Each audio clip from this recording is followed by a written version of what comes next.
اللہ الرحمن الرحیم۔ السلام علیکم ناظرین، خواتین و حضرات، اس قصے کا ذکر سورہ نمل میں ہے کہ دربار سلیمان میں حضرت سلیمان علیہ السلام کے اس سوال کے جواب میں کہ بلقیس ملکہ سبا کا عالیشان تخت ملکہ کے یہاں آنے سے پہلے کون لا سکتا ہے؟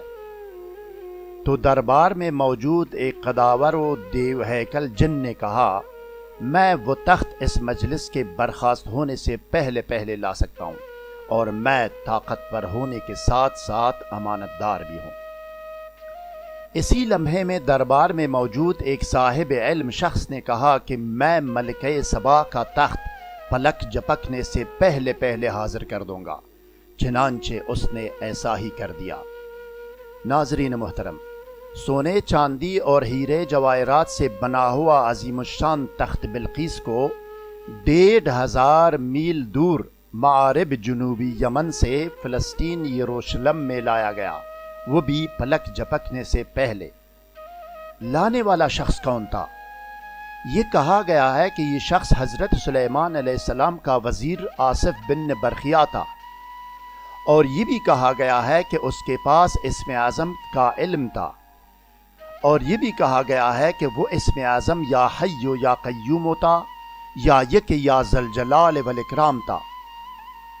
آج ناظرین میں یا حی یا قیوم کا آزمودہ عمل پیش کر رہا ہوں، جس کو ایک ہی نشست میں آپ نے پڑھنا ہے۔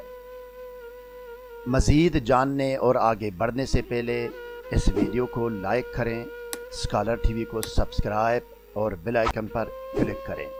شکریہ ناظرین۔ ناظرین کرام، سورہ نمل کی آیات اور قصہ سلیمان علیہ السلام سے یہ ثابت ہوتا ہے کہ روحانیات کے علم و اعمال اور وظائف کی موجودیت و حقانیت قرآن مجید سے ثابت ہے۔ اس حقیقت سے انکار کرنا کفر ہے۔ آئیے ناظرین اسکرین پر دیکھیں، کتاب آپ کے سامنے ہے۔ سن 1993 یعنی 28 سال پہلے بیروت لبنان سے عربی زبان میں شائع ہونے والی کتاب کا پہلا صفحہ، جس پر یا حی یا قیوم کا عمل 2 صفحات میں درج ہے۔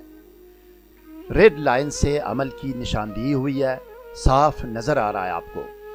یہ دیکھیں دوسرا صفحہ ناظرین، جس پر عمل کا دوسرا حصہ درج ہے۔ عربی آپ خود بھی سمجھ سکتے ہیں اور کسی اور عربی دان سے تصدیق بھی اس کی کرا سکتے ہیں۔ اب آئیے ناظرین ٹیکسٹ ویڈیو کی طرف جاتے ہیں اور دیکھتے ہیں کہ ہر حاجت و مشکل کے لیے یا حی یا قیوم کا عمل کیا ہے۔ آئیے۔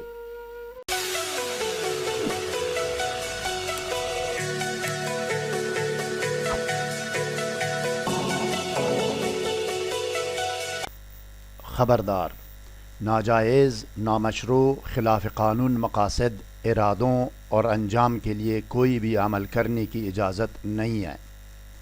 نقصان کی ذمہ داری ناجائز عمل کرنے والے پر ہوگی۔ اعوذ باللہ من الشیطان الرجیم۔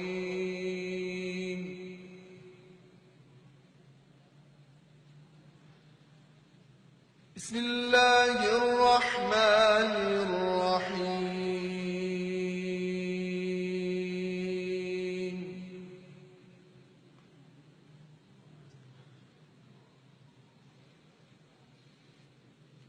ان اللہ اشترى من المؤمنین انفسهم واموالهم بان لهم الجنہ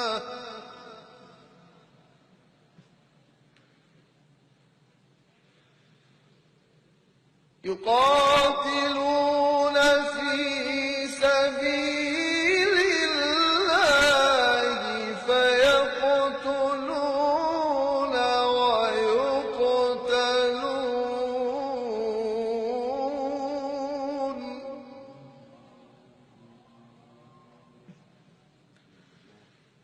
وعدا عليه حقا في التوراة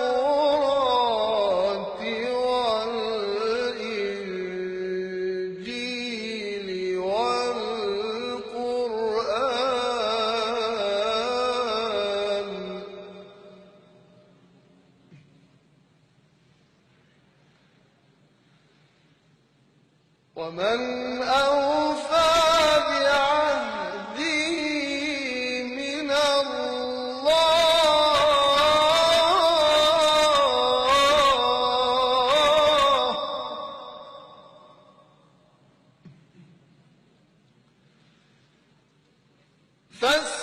فاستبشروا ببيعكم الذي بايعتم به